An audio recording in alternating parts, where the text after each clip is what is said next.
Olá, galerinha do sexto ano, tudo bem com vocês? Bem, pessoal, hoje nós iremos finalizar, o nosso segundo capítulo e assim fechar o conteúdo da nossa primeira avaliação, que já está chegando. Fiquem atentos ao calendário, ok? Bem, então iremos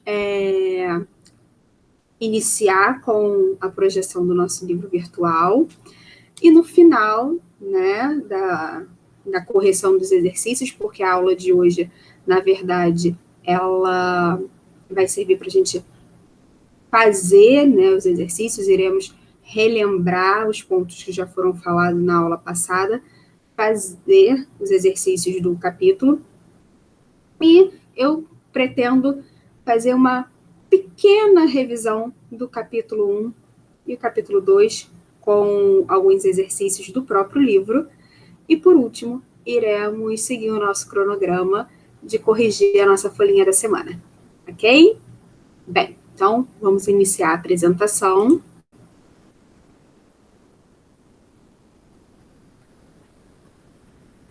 Em breve,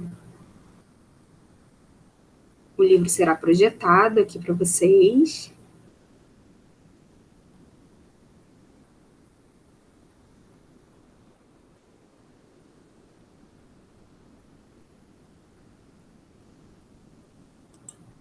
Prontinho, já está projetando. Bem, deixa eu diminuir um pouquinho aqui para ficar melhor.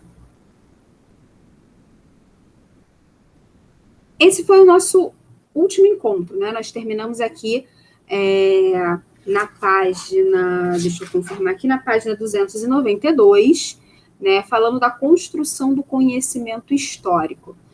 Falamos da ideia dos sujeitos históricos, na verdade, foi a última parte da aula, lembrando que todos nós somos sujeitos históricos, mas vamos dar uma revisitada nesse capítulo, Então, vamos voltar aqui, porque nós temos alguns exercícios para serem feitos. Vamos lá, desde o início.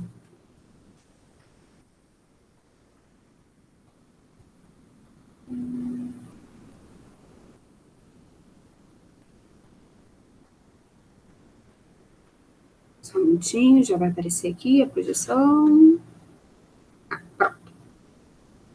Então, o capítulo, ele se inicia falando, mostrando, na verdade, a parede de uma caverna e registros da história. E uma imagem, que está focando bem nas pinturas rupestres, E aqui está perguntando para a gente, logo aqui de cara tem algumas perguntinhas interessantes, olha. Vamos lá. Qual é o registro histórico retratado nesta fotografia? Então, pessoal, aqui, nós estamos vendo pinturas feitas por homens da pré-história, do período da pré-história, Essas figuras, como eu disse, elas recebem um nome específico, elas são chamadas de figuras rupestres, ou pinturas rupestres, na verdade. E aqui, letra B, que tipo de informações é possível descobrir por meio da análise desses registros? Desse registro, Na verdade, aqui nós podemos analisar qual era o ambiente em que esse homem da pré-história vivia, Quais eram os animais que ele tinha ali como companhia, como caça, como alimentação, principalmente. Nós já conversamos sobre isso na última aula. Em sua opinião, qual a importância de estudar o registro apresentado? Exatamente, nós também já conversamos que, conhecendo o passado, a gente consegue entender muita coisa do nosso presente e projetar melhorias para o futuro. Bem, seguindo aqui a nossa releitura da última aula, o livro vai entrar no estudo do passado. E aqui nós vamos ver exatamente a questão, novamente, das fontes históricas. Eu lembro que eu falei com vocês na semana passada que o historiador é uma espécie de detetive, E o detetive, ele trabalha com pistas. O historiador é a mesma coisa. Para desvendar o passado, ele precisa encontrar pistas. Só que essas pistas se chamam fontes históricas. Lógico que o historiador ele não trabalha sozinho. Ele trabalha em conjunto, né, em parceria com uma série de outros profissionais, como arqueólogos, paleógrafos, numismáticos, antropólogos. Cada um na sua área vai ajudar, né, a escrita da história. Né? Esses profissionais nós chamamos de ciências auxiliares da história. Então, esses profissionais trabalham em áreas que vão auxiliar a história. Mas esse auxílio, né, na verdade, ele só funciona porque existem fontes. É através das fontes que os historiadores podem desvendar o passado. E aí as fontes podem ser tanto da cultura material, como objetos, roupas, joias, fontes orais, né, como relatos, entrevistas com idosos, por exemplo. Temos um exercício que fala sobre isso. Pode ser fonte imagética, né, pinturas, desenhos, mapas, cartazes, né, pessoal? E fontes escritas, documentos, literatura, carta. E aí chegamos, então, ao nosso primeiro exercício do capítulo. Aqui, na verdade, é um exercício de interpretação de texto, né? Ele fala da cidadania no dia a dia e a valorização do idoso. Bem, eu vou ler o texto com vocês, ok? São 3 parágrafos.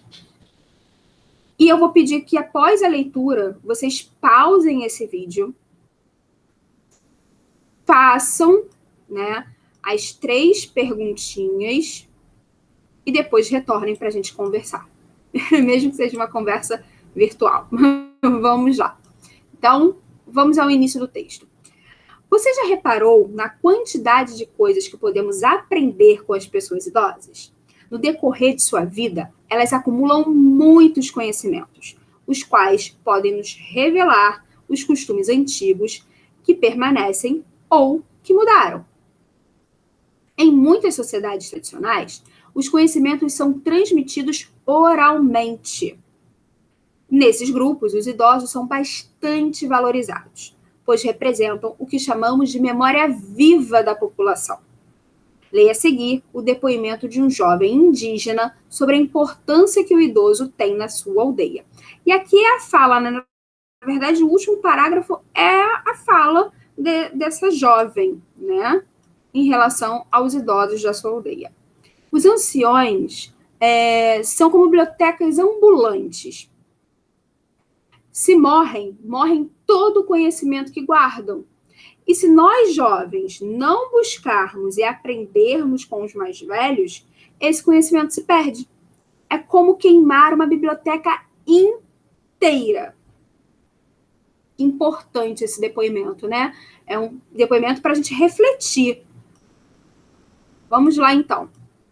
Eu gostaria agora, então, que vocês pausassem esse vídeo, respondessem a letra A, a letra B e a letra C. Na verdade, pessoal, esse exercício é um exercício de reflexão, tá? Então, pausando em 1, 2, 3. Pausando.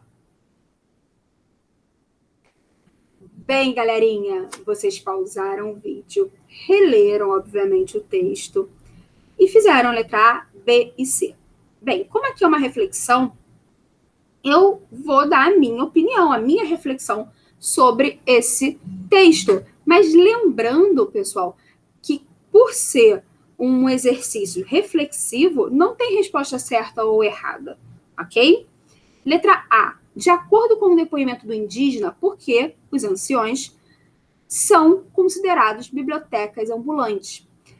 Bem, a reflexão que eu tiro desse depoimento, né, dessa jovem indígena falando, né, sobre os idosos da sua aldeia, é exatamente o fato deles guardarem o conhecimento, a tradição, né, de um povo inteiro, sem que a gente quer aprender alguma coisa, nós buscamos locais de pesquisa.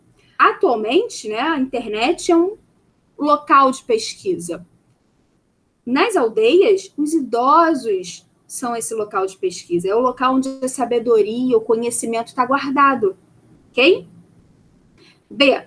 Ainda de acordo com o depoimento, o que os jovens devem fazer para que os conhecimentos dos mais velhos não se percam?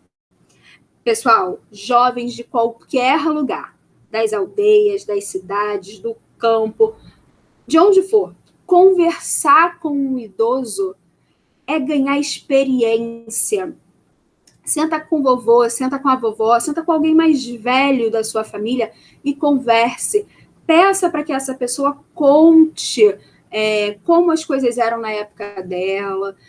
Fale, procure saber qual é a visão dessas pessoas sobre determinado assunto. Você não precisa ter a mesma opinião. E as opiniões, elas realmente mudam ao longo do tempo. Mas é necessário respeitar a trajetória dessas pessoas, respeitar anos de experiência. Elas já passaram, muito provavelmente, por situações que você está passando agora. E como será que elas se saíram nessas situações? É importante a gente valorizar quem já esteve no nosso lugar, ok? C. Cite algumas ações que você pode realizar para valorizar os conhecimentos dos idosos. E aí tá pedindo para a gente conversar com os colegas, né? Eu estou aqui trocando uma ideia virtual com vocês. Bem,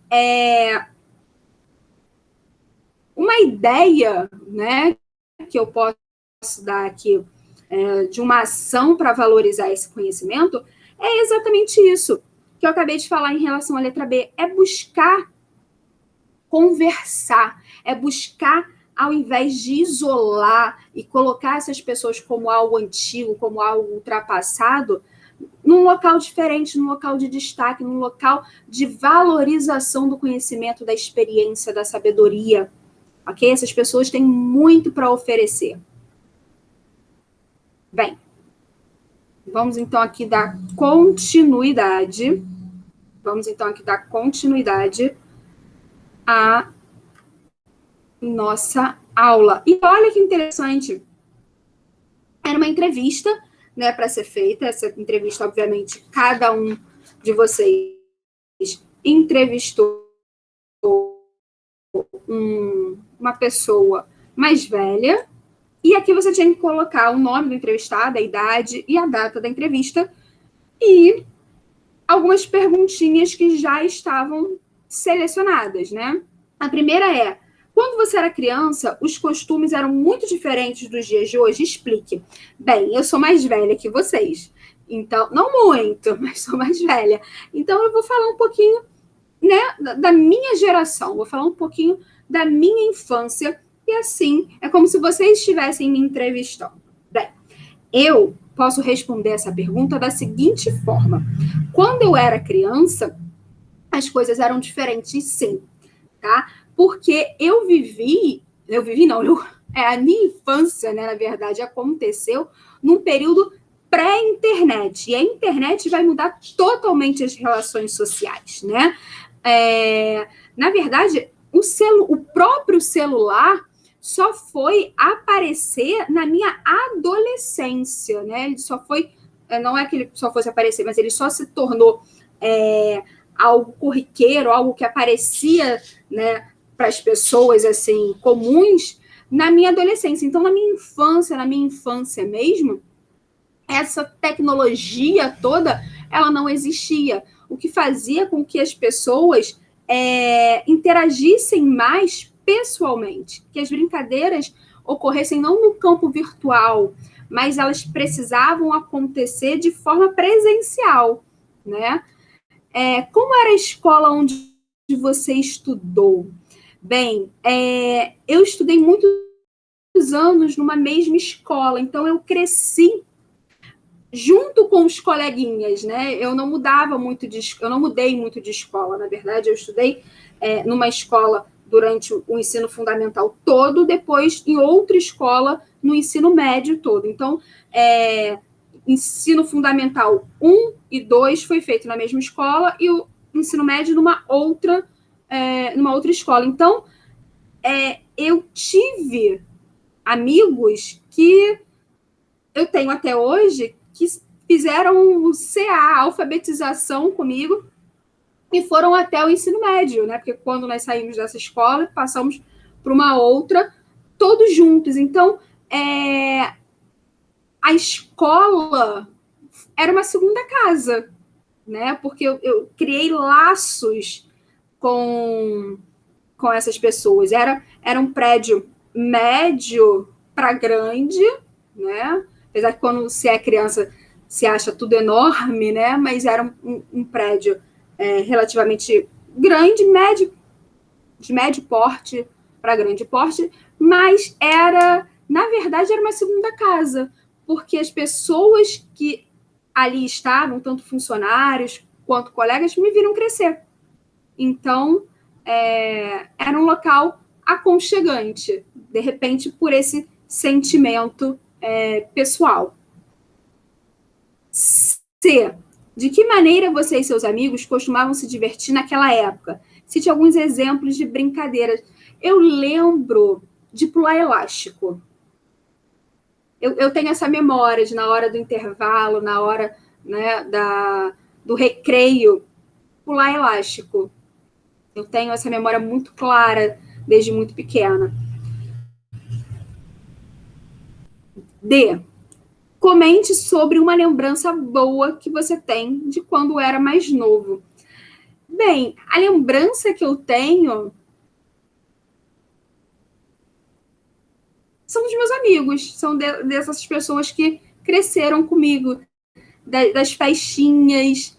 Era muito interessante, cada um levava um prato de comida e aí criava-se um momento ali, ou então a reunião para ver um filme,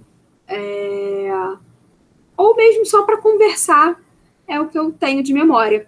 Bem, eu tenho certeza que vocês fizeram essa entrevista com alguém da família de vocês e, obviamente, vocês descobriram coisas novas, coisas interessantes sobre um período que não é o de vocês. E essa é a ideia. Bem, aqui na outra página, na página seguinte, fala do trabalho do historiador, né? Deixa eu aumentar aqui, deixa eu ampliar.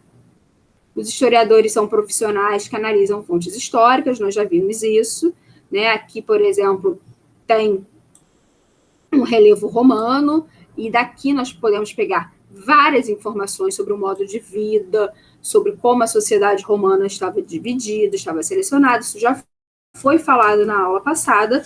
Hoje nós estamos somente relembrando alguns pontos e fazendo as atividades do capítulo. Ok? Bem,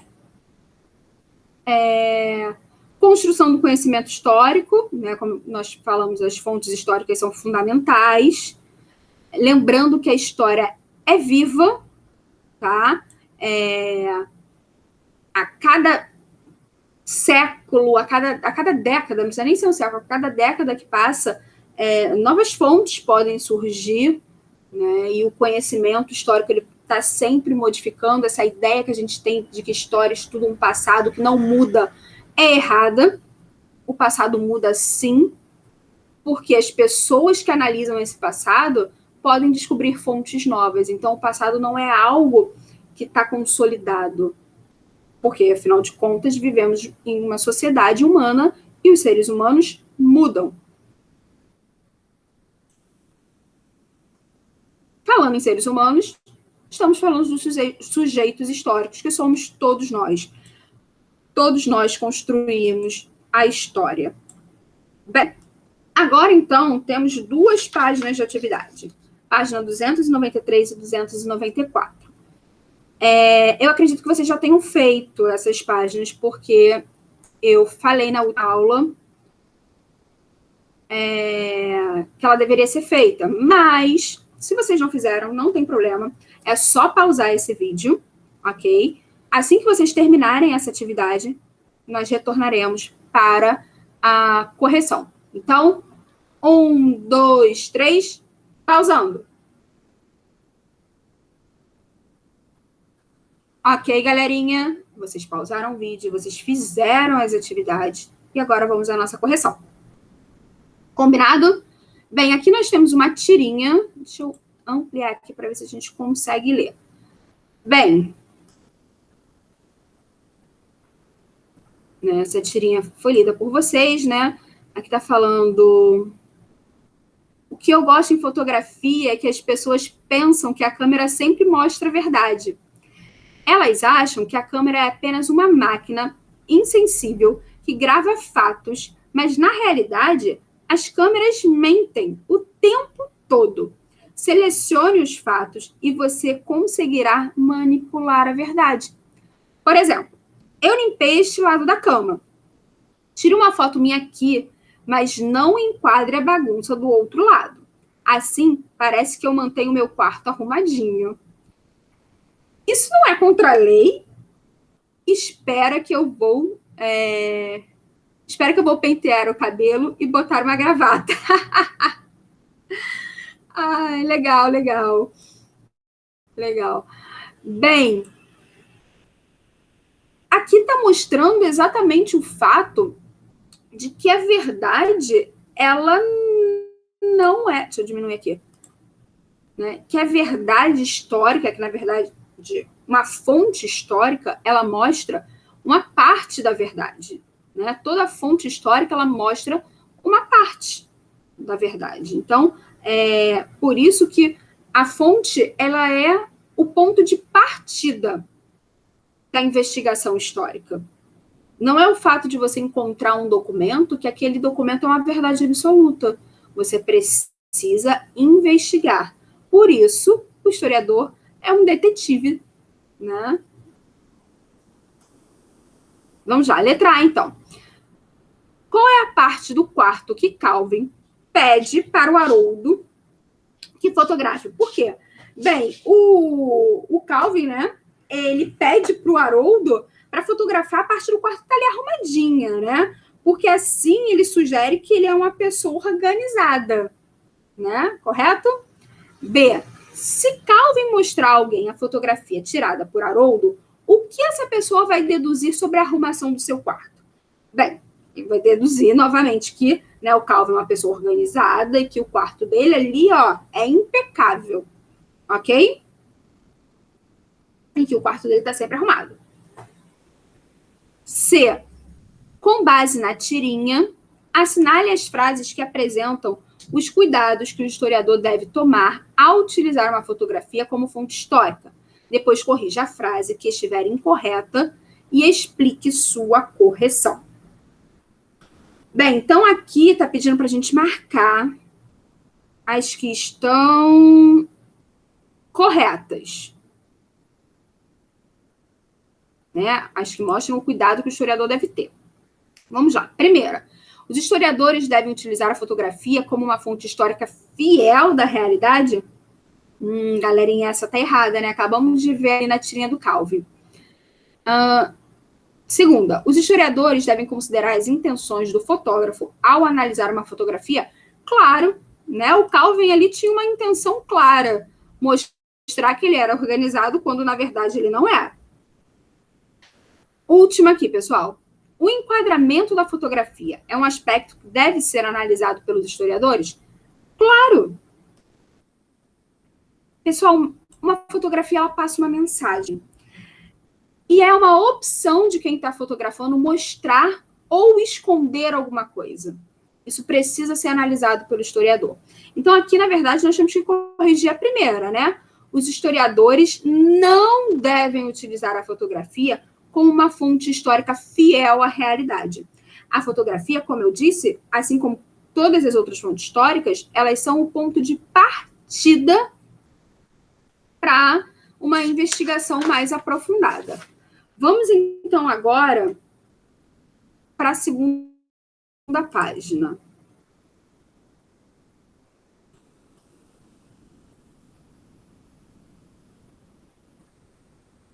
Aqui nós temos um texto um pouco mais longo, que vocês leram, né?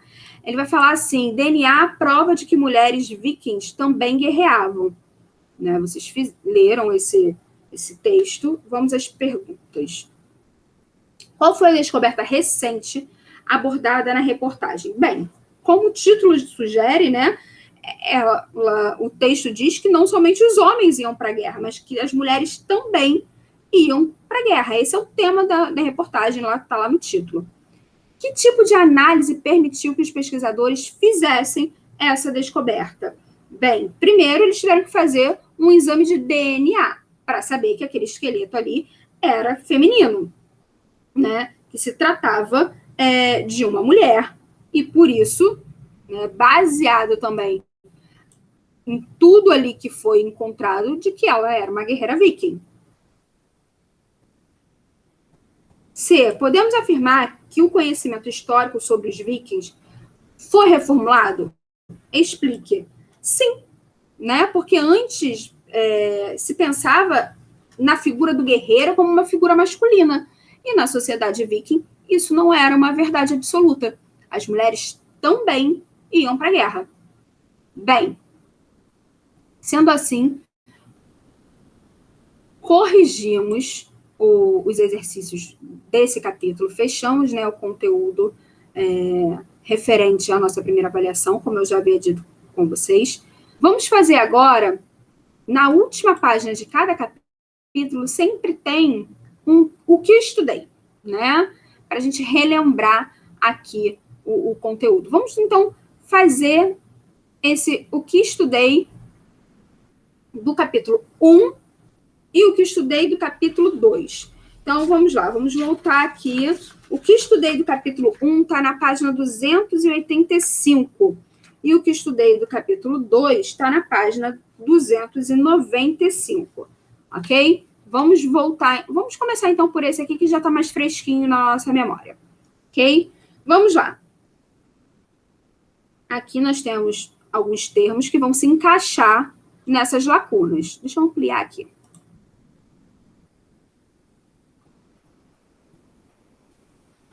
Então, vamos lá. Quando conversamos com uma pessoa idosa, aprendemos com ela o que ocorre... Peraí, vamos lá de novo. Quando conversamos com uma pessoa idosa e aprendemos com ela, ocorre o processo de... Qual dessas palavras aqui, desses termos, se encaixa? Melhor, se encaixa esse último, né, pessoal? Transmissão oral do conhecimento, ou seja, você conversar com uma pessoa idosa, você está tendo ali a transmissão, a troca de conhecimento, ok? As, pontinho, pontinho, são os vestígios deixados pelos seres humanos ao longo dos anos, que são analisados pelos historiadores. Vestígios, pistas, são as fontes históricas, ok? A análise de fontes históricas permite que os historiadores descubram mais sobre o passado, realizando a construção do conhecimento histórico. E, por último, os sujeitos históricos são todas as pessoas que contribuem para a construção da história. Bem, pessoal, sendo assim, fechamos definitivamente o capítulo 2. Vamos relembrar um pouquinho do capítulo 1, né? Porque também é conteúdo da nossa primeira avaliação. Então, vamos usar esse momento como se ele fosse um momento de revisão desse conteúdo. Tá aqui, ó. Vamos lá. Né? Esse capítulo falou sobre tempo, sobre sincronia, diacronia, sobre linha do tempo, né, pessoal? Vamos, então, entender um pouquinho mais sobre ele. Passei muito. Voltei. Deixa eu diminuir aqui para ficar melhor. Bem, vamos lá, então. A pontinho, pontinho, serve para organizarmos os acontecimentos de modo cronológico. Bem, a linha do tempo. Ok? Não, aqui... sim. Usamos a pontinho, pontinho para Deixa eu aumentar que eu não estou enxergando. Só um minutinho. Vamos lá. Usamos a pontinho, pontinho, né? Para demarcar períodos de tempo histórico. Usamos a, vamos ver qual o termo, periodização. Ok? Os, pontinho, pontinho, são os acontecimentos considerados relevantes que estabelecem rupturas históricas. Vamos ver qual termo se encaixa. Marcos históricos. Então, os marcos históricos, né? Se encaixa ali. A percepção da passagem do tempo, por meio da observação dos fenômenos naturais, é característico do... cadê? Tempo da natureza. É o que se encaixa aqui, é o primeiro que se encaixa ali, ó. Do tempo da natureza. A análise do tempo histórico por meio do estudo dos processos históricos ao longo do tempo chama-se diacronia. Ok? E por último, e a análise que privilegia contextos simultâneos é chamado de sincronia. Ok?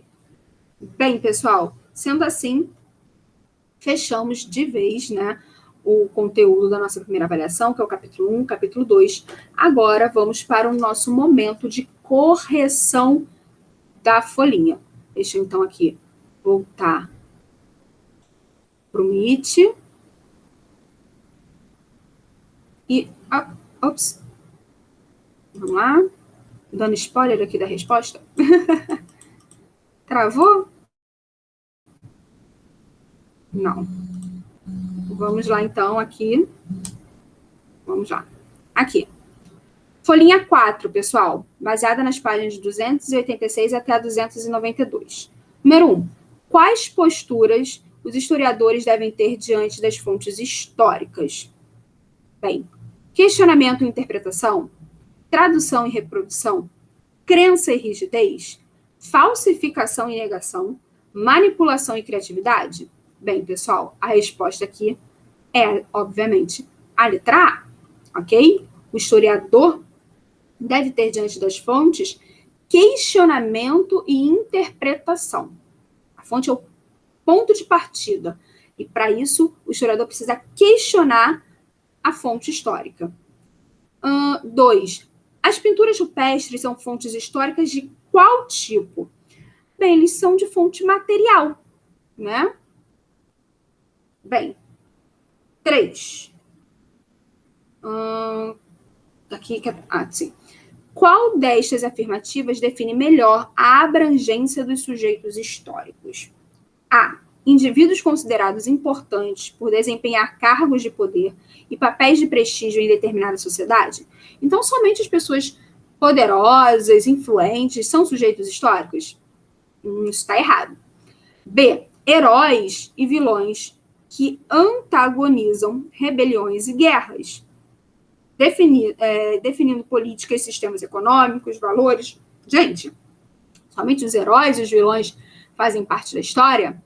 C. Pessoas que vivenciam o dia a dia, mantendo tradições ou protagonizando transformações culturais, políticas e econômicas de uma sociedade. Gostei dessa, hein, pessoal? Acho que achamos a nossa resposta correta, mas vamos continuar lendo. D. Políticos do passado reconhecidos pelos livros didáticos como bons administradores responsáveis pela condução da sociedade? Só os políticos, pessoal? Acho que não, hein? Escritores que investigam o passado e relatam as histórias culturais, políticas e econômicas de uma sociedade? Também não, pessoal. Todos nós somos sujeitos históricos. Então, a correta é a letra C. Ok? Bem, galerinha, sendo assim, deixa eu parar aqui a minha apresentação. Retornei. Sendo assim, esse conteúdo está fechado. Nossa folhinha está corrigida. E até o nosso próximo encontro. Ok? Beijinhos. Tchau, tchau, pessoal.